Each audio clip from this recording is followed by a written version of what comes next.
The fourth case on this morning's docket in the matter of Rumsey.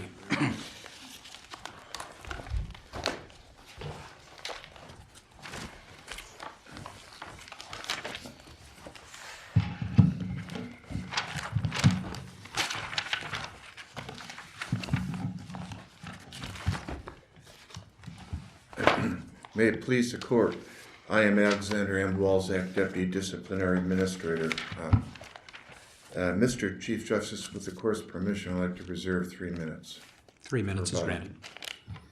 Members of the court, this is a case of original attorney discipline against the respondent James E. Rumsey. There was a 2-day panel hearing in October of 2014. The hearing panel found at the conclusion of the proceedings that the respondent violated 4 different rules of the Kansas Rules of Professional Conduct. At the beginning of the hearing, the respondent maintained that he did not violate any of the rules. At the beginning of the second day of the proceeding, he stipulated that he violated 3 rules: 3.5D, 8.1A, and 8.4C. As 8.4C as it goes towards misrepresentation. The hearing panel at the conclusion of the proceeding found the 4th violation, or 8.4D.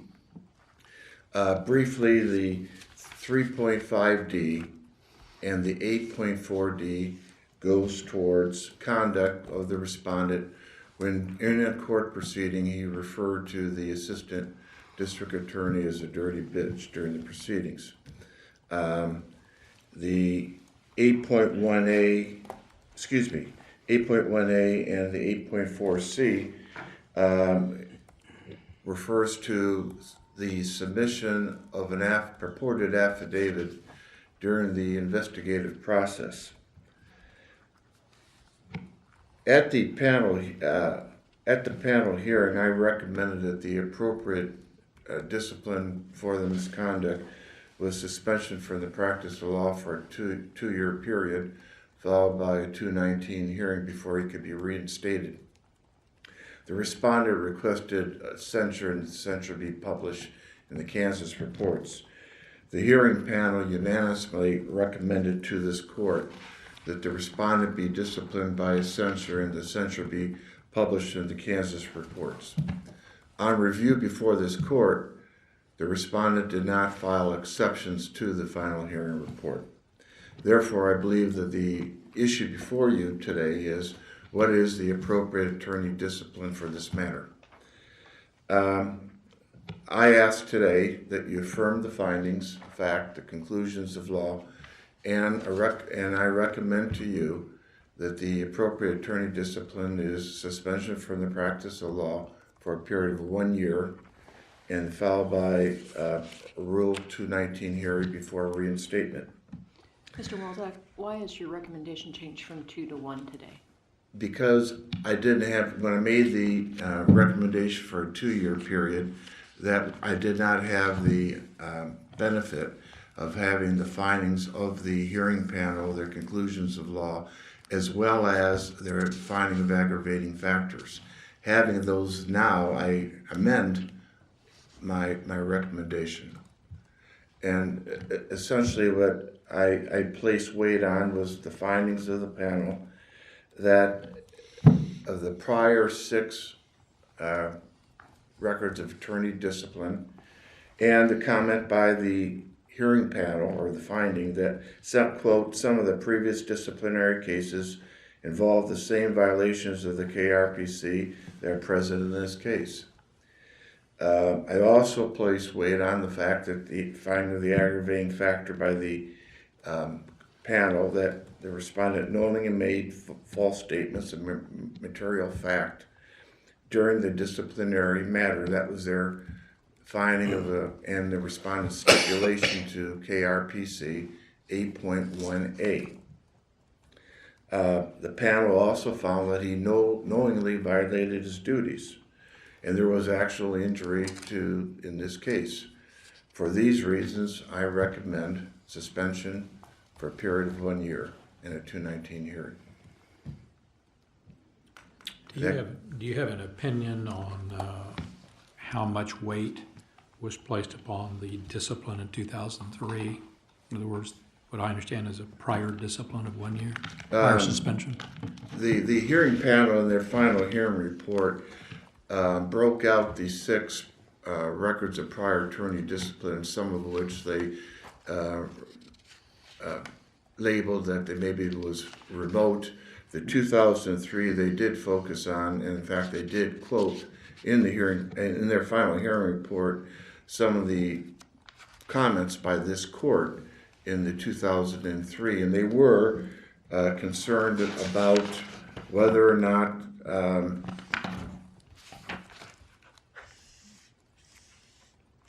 they say that they recognize that Mr. Rumsey is a talented criminal defense attorney and provides valuable services, but still they're concerned of whether or not he has sufficiently appreciate the obligation of an attorney to comply with the KRPC. I think my more specific question is whether you have considered that prior Yes. 1 year suspension in your recommendation today. Yes, I have, Your Honor. All right, thank you. Well, to follow up on that, I guess the obvious question is, in 2003, a 1 year suspension didn't solve the problem, so why do you think it will solve it in 2015? Essentially, and this goes back to Justice Breyer's question to me, and essentially what I did and what I do in these cases is apply the methodology of the ABA standards, and I look at the misconduct found. Obviously, and when we appear here, we have the benefit of what the panel did find. When you make the argument to the panel, you don't know that yet. Applying that and balancing the aggravating and mitigating factors as found by the panel, and I think are present, I come up with 1 year. I think maybe you're misunderstanding. I'm not asking about the methodology to come up with a recommendation. I'm asking, part of the reason to impose discipline is to protect the public now and also protect the public in the future. Correct. And what I'm asking you is if a 1 year suspension wasn't sufficient to protect the public and the integrity of the bench and bar, why do you think it will do the trick this time? And I'm talking a practical matter, not ABA standards or any formulation. I'm saying as a practical matter, why do you think it will work this time? There were witnesses, Justice Malone, Justice Martin, 2 district court judges from Douglas County, testified, and they praised the respondent for his exceptional trial skills, and they were asked questions about the 2003 suspension and whether or not they saw a change in the respondent's demeanor and how he conducted himself, and they both testified similarly that they did see improvement. Here we have some regression. And as well as both Justice Malone and Justice Martin say the similar thing, and that is that Mr. Rumsey does provide a valuable role in the Douglas County Criminal Bar. Any more questions? That concludes your presentation? Yes, sir. Thank you. Thank you, counsel.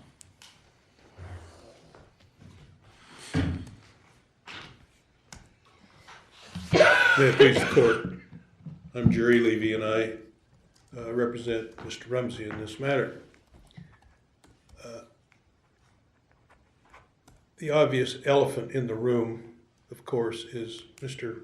Rumsey's conduct in the past. Because if we don't consider what occurred in this case in a vacuum, we would look to see what prompted or what caused these these offenses to which Mr. Rumsey stipulated. And I'd like to speak to that a little bit. And I'd like to speak to it as a person who has done nothing but litigate civil matters for 47 years and been involved in the heat of battle on numerous occasions, just as I know you all on this court have been in the heat of battle before, and that things may have happened in the heat of battle for which you may have said, that shouldn't have happened, but it did. And in this case, Mr. Rumsey made the comment about the young assistant district attorney. Mr. Wolzak said it happened during court proceedings. It did not actually happen during court proceedings, in that the jury was not present and the judge was not present to hear the comment that he made. But as the court probably knows, at the time that comment was made, Mr. Rumsey had just been to a physician's office and had learned that he had a serious medical condition. He was in pain at the time, and at the time he had just learned that he may have to have an amputation done of one of his toes. So it does not excuse what he said, in that what he said should not have been said. But I think if you consider the circumstances, other than in a vacuum, that it might have some weight as to why he said it or how it happened to be said. The court or the panel also found as to the other conduct, and that being the having a statement notarized when the person was not in the presence of the notary. And I think the panel found that they did not find that Mr. Rumsey had any intent to deceive anybody. And the person who notarized it testified at the hearing that she knew the person's signature, that she had conversation with the person and knew that he had been told that he signed it, and that there was absolutely no intent to deceive anyone or to do anything dishonest in that regard. I can tell you that what happened is that we were representing Mr. Rumsey at the time, and we instructed him to go get a statement from this person if the person would give a statement that Mr. Rumsey's conduct or representation of that person in the criminal case was satisfactory. And what happened was his secretary typed up a statement, and she put a notary provision on the bottom of the statement. The person who Mr. Rumsey got the statement from was under house arrest.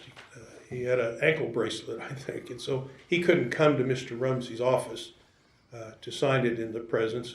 And this happened on a Saturday, and Mr. Rumsey went to his house, and the guy signed the statement. He took it back to the office and gave it to his secretary, and she notarized it.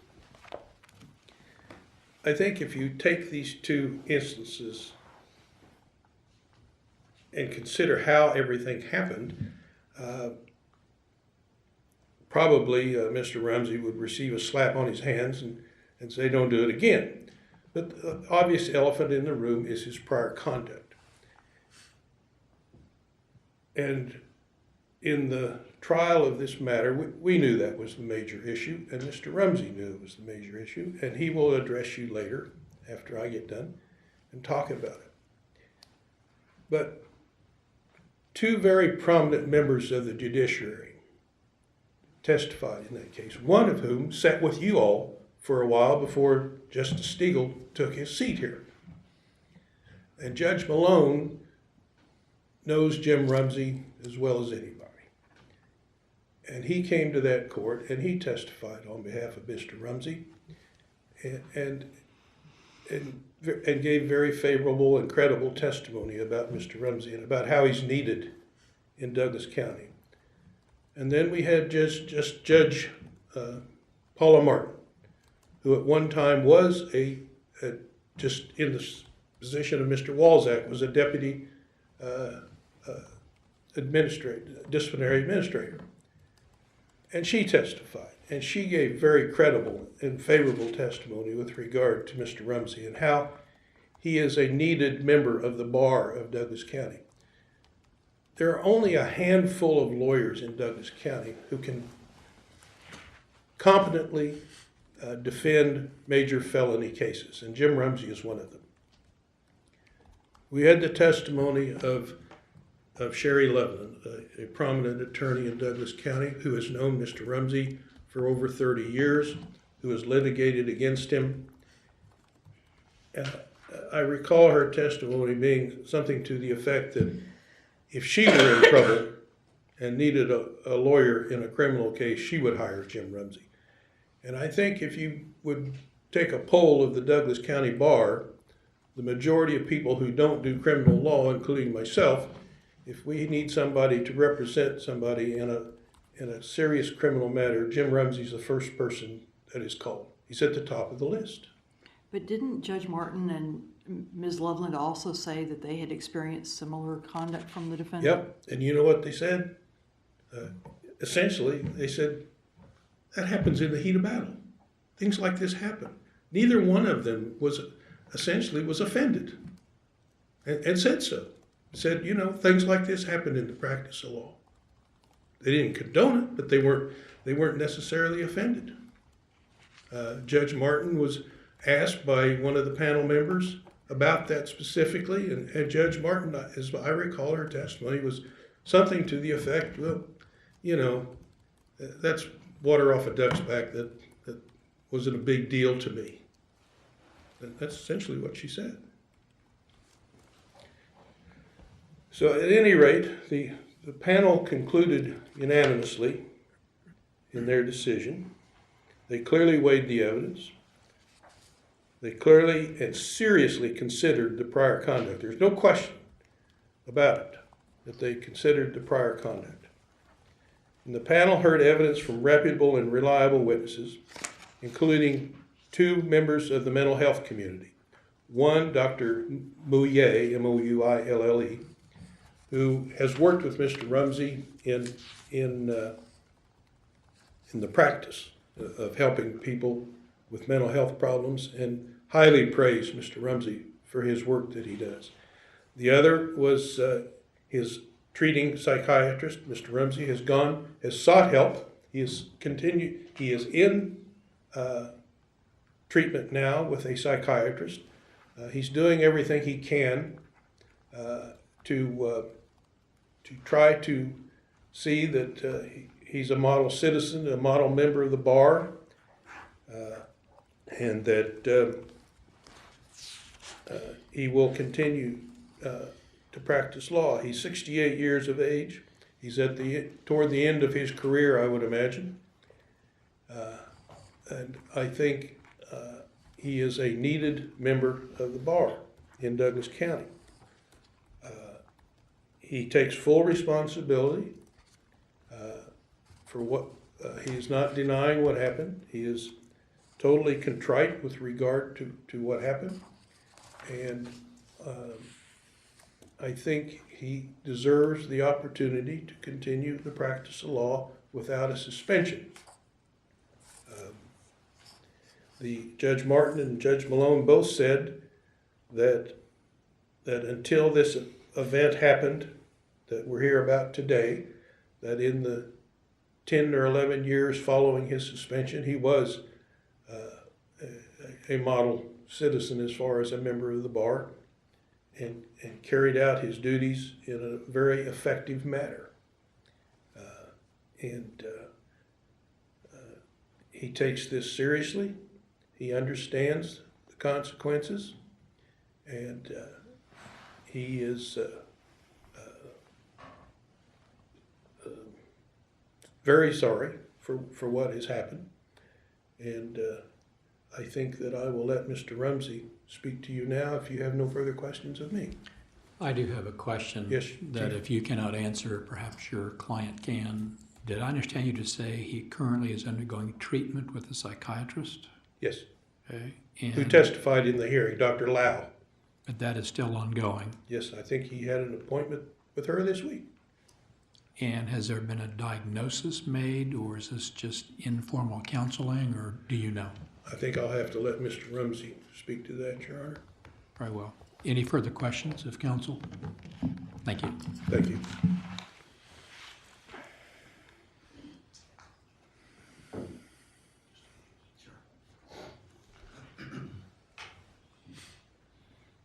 If it please the court.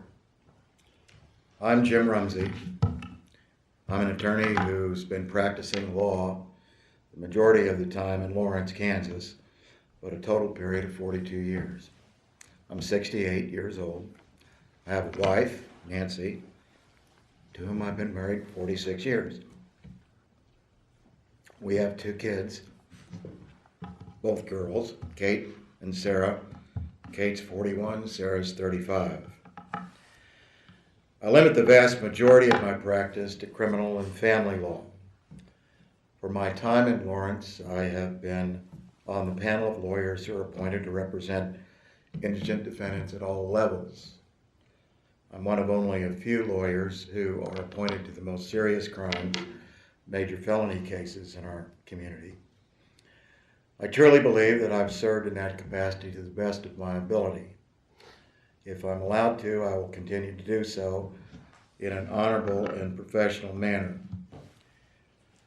I believe that the lawyers, judges, and doctors who testified at my hearing best know about me and the positive changes to my conduct, attitudes, and abilities over the last 11 years.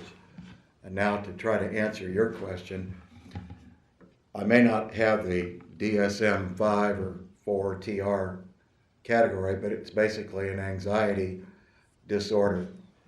The area of practice that I've chosen to specialize in, there's daily advocacy with the prosecutors, and consequently there's a great deal of stress and conflict. As a result of the conflict and stress, emotions can flare on both sides, and sometimes the lawyers say things in the heat of advocacy that they don't want to, didn't intend to, and they regret, which is what happened to me. But added to that was the physical problem that I had. I had a toe that had become infected with what I call a virulent infection, and it was killing the bone there's 3 bones in the toe, and it's the middle bone, and it hurt intermittently with some amazing pain. And I was going to the doctor to try to find out what they finally recommended. Mr. Levy suggested those, so I had the stress of the trial and it happened immediately after I got back from the doctor.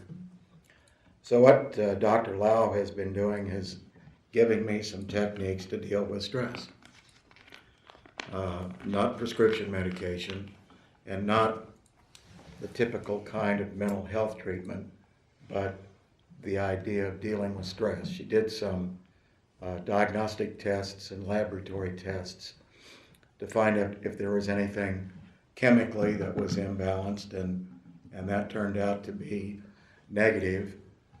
She's known me for quite a while and understands about the stress and those kinds of cases.